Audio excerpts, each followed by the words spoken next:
Сайн байцгаана уу? Та бүхэнд энэ өдрийн мэндийг хүргье. За, Улаанбаатараас Доронтын чиглэлд аялж байгаа манай аялал 2 дахь өдрөө явж байна. Бид нэр өнгөрсөн шөнө Эрдэнэ сумаас жоохон яваад за Баяндлэгэрийн харалтаа. Баяндлэгэр арай хүрээгүй. Баяндлэгэрээс нэг 20 км-ийн тий? 2 км. 2 км-ийн зайтай амарсан байгаа. Тэгээд эндээсээ өглөө хөдлөөд бидний одоо энэ өдрийн аялал эхэлсэн. Тэгээ бидний энэ бас яг энэ ярьж байгаа хооронд сая нохом хугацаа жоохон тийм юу байгаа шүү. Натурал байгаа шүү. Зүгээр үстэй ганц зүгээр шугамнууд ороход зүгээр гэж ойлгож байна. Монгол тайган нохоо. Тэгээд яг бид нар өнөөдөр бол өмнөх өдөр 96 км аялсан бол өнөөдөр 100 гаргацсан. Тэгээ одоо бид нар яг энэ Тэнтэй аймгийн Цэнхэр мандал сумын Цэнхрийн голын яг хөөнд ирсэн. Тэгээд гой бороо ороод аюу гоё бас амралт гоё өнгөрч чинь тийм ээ. За тэгээд битэрийг үздэг манай энэ бас влогийг үзэж байгаа хүмүүстээ зориулаад шууд мэдээлэл өгье гэж бодож байна. Өнөөдрийн мэдээлэл бол бид нар ер нь энэ Монгол улсад шагналтай холбоотой. За ялангуяа орчин цагийн үеийн шагнал гэж яриа тийм ээ. Олон тэмдэгтэй холбоотой энэ шагналууд хизээ анх үүссэн, одоо ямар шагнал байсан, за тэгээд үнц нь ямар хувь байдаг гэдэг юм уу. Энэ талаар одоо надтай хамт аялж байгаа мөхтөл одоо бэлтгэл урандаа маань таамагт хүргэнэ. За мөхтөл одоо микрофон ашиглуулъя. За аял сайхан явж гэнэ үү. Тэгээд Монгол улсад одон медаль гээд нэлээ олон төрлийн байдаг. Та хүн мэднэ тий. Тий. Үн хүндэж байна. Үн хүнд яв тиймж янз бүр байгаа л да. Тэгэхдээ Монгол шинэ үеийн Монгол улс байгуулагдаад өөрөөр богдхан Монгол улс байгуулсны дараа Европ маягийн одон бий болох зорилготой 1913 онд Оросд захиалж хэлсэн маа Эрдэнэ очир одон гэдэг. Одоо маш ховор олдохгүй байгаа л да. Энэ олдсон ч гэсэн одоо маш үн цэнтэй. Хэдэн ширхэг хэлсэн мэдэхгүй байна. Тэгээ энэ нь болохоор 4 зэрэгтэй зэрэг болгоно 3 дэвтэй нийтээ 12 төрлийн юм одон байсан юм байна. За тэгээд хэдэн хүний яа шагнасан тодорхой тоо баримт байхгүй гэдэг өнгөрсөн.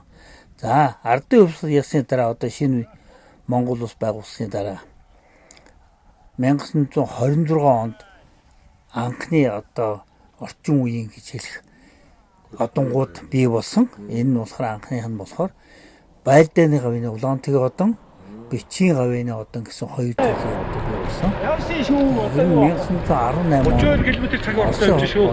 Ирхэн орондоо. Тэрний гавьяаны Улаантгийн одон бий болсон. Дундад хөшлөө. Дүүрээ цаг Хагтаал болж байгаа шүү. Орсын төлөвлөлтөөр болонхоор Сүхбаатар жилийн ардын хатан баатар багсаас цаавстай явжсэн. Тэгээ яг ерөнхийдөө энэ цагуурлаад яг өвөнд яг адилхан Байлдааны Улаантгийн одон. За энэ одон бол дайн байлдаанд оролцсон мөн эсвэл цэргийн гавьяа байгуулсан улсууд өгдөг цэргийнх нь өгдөг одон. Бичгийн гавьяаны одон бол одоо албаа хаагч, төрийн албаа хаагч өгдөг. За сүүлдээ Бичгийн гавьяаны одон бол хөлбөрийн гавьяаны Улаантгийн одон болсон юм аа.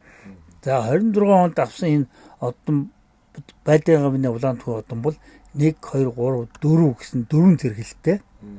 Тий энэ бол одоо анхных нь 4-р зэрэг тэгээд дараа нь 2 3 2 1 гэдээ авдаг. Бараг энэ дөрөв авсан хүн баатартай дүйдэг тийм байла. Тэгэл энэ Тэмдгүүд ингээд ирмэлээ зүүчдэг хамтууд тий. Тэгээд яг тэр анхны одонгийн доор бол ингээд хуучин Монгол бичгээр уйгур бичгээр 1 2 3 гэд бичсэн байсан. Тэгээ энэ одонг цусан гавьяаны одон гэдэг олон түмний дунд нэрлэж байсан. За яг одон гэдэг үг хаанаас гарсан юм мэдгүй. Одчиг ялцсан гэсэн санаал байх шиг байна л да. За энэ одон бол маш ховор цөөхөн хийгдсэн их үн цэнтэй цуглуулагч нар цөөхөн усууд дээр байсан. Энэ гадаад руу их гарцсан байдаг.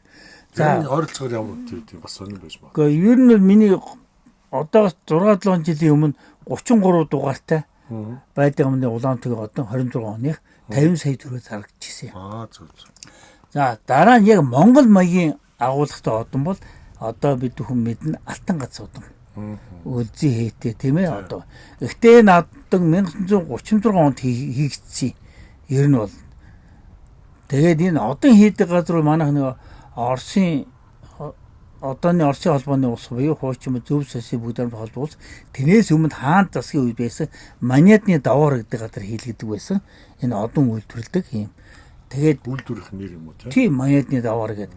Тэгээ ер нь одон бол ер нь үн цэнтэй байх учиртай байсан. Үнэт металл, үнэт эрдний чулуу уруулж хийдэг байсан. Үн цэнтэй тодорхой хэмжээний маниад буюу алт оруулдаг, мөнгө оруулдаг юм байсан. Сүүлийн одонгууд бол энэ чанараа алдсан байгаа. Тэгээ 36 онд хийсэн алтан гац одон Тэгвэл тэр хуучны однууд төр 40 50 сая 60 70 сая өрөөд байгаа нь тэр үнэт идэл байгаад бас тэрэндээ биш. Хуучны идэл гэдгээр. Тий. А 36 оны тэр алтан гац одон бол одоо бол байхгүй дээ, цөөхөн хийгцээ. Анхлаа тэр хийсэн одны загвар дээр том 5 ушуу хийгээ дээр нь цомд зурцсан байсан чинь Оросын зөвлөх хүн манай 5 ушуун дээр сомбиг дарсан байх шүүмжлэн гууд тэрийг хурааж явсан юм байна. Шангасан усудаас хурааж яваад үлцийн устгал дуурсан. Ер нь ойрцоо 400 ширхэг хийгцэн гэж яригдсан юм байлээ. Тэгээд нэг 100 200 хүн шангасан байсан. Тэр усуудыг одон хурааж яваад оронд нь цэргийнхэнд бол Байлдан гавны Улаантүгийн одон, Ингийнхэнд бол нөгөө Бичгийн гавны одонгоо өгөөд а гэтэл хурааж амжаагүй одоо бурхан болсон байдаг юм уу эсвэл хураах үедээ сольж өгсөн гэсэн үг хурааж яваад хэдэн төрлийн одон байна гэсэн үг тэгэхээр одоо Монголд бол ингээд хамгийн дээдлийн Чингисийн одон гэж мэдж байгаа сүүл тий. Тэгээд дараа Сүхбаатарын одон тэгээд Байлдан гавны Улаантүгийн одон цэргийнхэнд өгдөг. Одоо цэргийн гавны Улаантүгийн одыг нэрлэдэг. Тэгээ хөдрийн гавны Улаантүгийн одон алтан гац одон гэсэн ийм үнцэн төрийн шагналууд байна тий. Төрийн шагнал бол цэргийн төрийн цол одон медаль явдаг шээ та хүмүүс тий. Тэгээд яг вэ тэрэн дээр яг гэхдээ хөдөлмөрийн хүнд тэмдэг эхэлж байгаа шүү дээ тий. Шинэ үеийн одон медаль гэдгээр медаль гэхэр чинь өөр ойлголттой. Ой медалууд байдаг шээ. За Монголд байгаа хамгийн үн цэнтэй одон бол Алдар Тэхийн одон. За тий ялцчих. Тий. Энэ бол яах харахгүй авсан. 1958 онд 2-р одон 1-р одон гэж байна одоо. Тий. 1958 онд хүн хамаа өсөх зорилготой.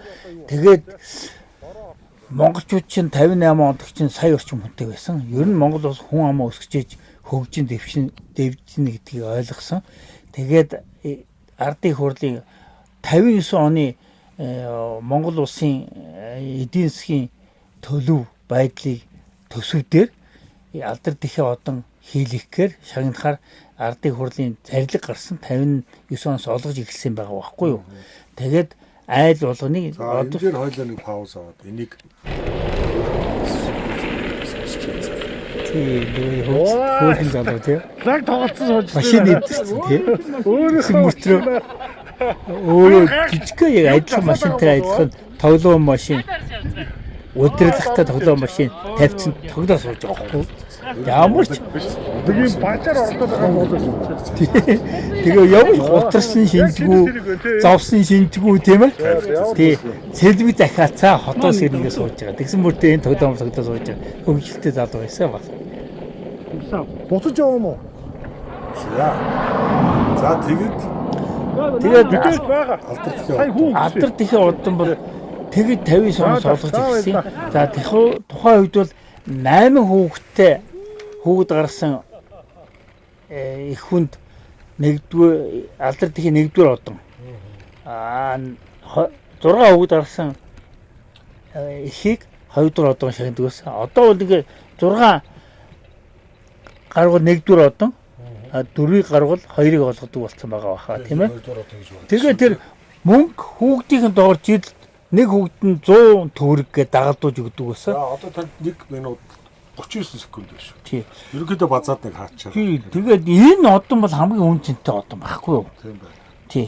Тэгтээ хамгийн заг одоо үн цэнтэй нөгөө зүгээр яг одоо зах зээлийн үнээр хамгийн үнэтэй хийдэг. Төрөүний тэр 50 сая төгрөгөөр борлогдож байгаа одон гэж болох уу? Тэрнээс үнэтэй одон байна уу?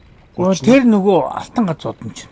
Анхны 34 онд хийгдээд хураагдаад шүүмжлэгдээд дараа нь тэр одон чинь алтан гац одон хэвээрээ мөртөр өлзий хээтэй өөр болгож гаргасан байдаг байхгүй юу? Анхны 34 оны дээр одон бол олдохгүй ховор маш ховор. Яста мүзид ганц нэг байна уу? Хуу хүн дээр ч баг байдгүй байхгүй юу? Тэгээд одон бол ингээд дугаараараа шалтгаалаад хэдий 26 оны одон байлаа гэхэд дугаараас нь хамаарат шүл ихний 10 юм уу ихний 20 юм уу 30 дээс үн цэнтэй. хойшлох тусмаад хүмүүсийн өөр болдго юм да. Ийм одонгийн тухай ярихад би юм сонирхолтой. Түг одоохондоо хуучин одон хэрэглэж байгаа социализм улсууд бүгд одонтой байсан. Одоо Оросын улмын улс хуучин одон хэрэглэхэ болчихсон шүү дээ. Манайх л хэрэглээ явж байгаа юм да. Одоо яах вэ? Хүмүүсийг одоо идэвхжүүлэх, урамшуулах зорилготой л байх л да. Тий. За баярлалаа. Маргаашаа соёлоо бас гой яриа сэдвэр бид нар бас ярина гэж бодож байгаа. Өнөөдрийн аялал маань амжилттай явж байна. Тэгээ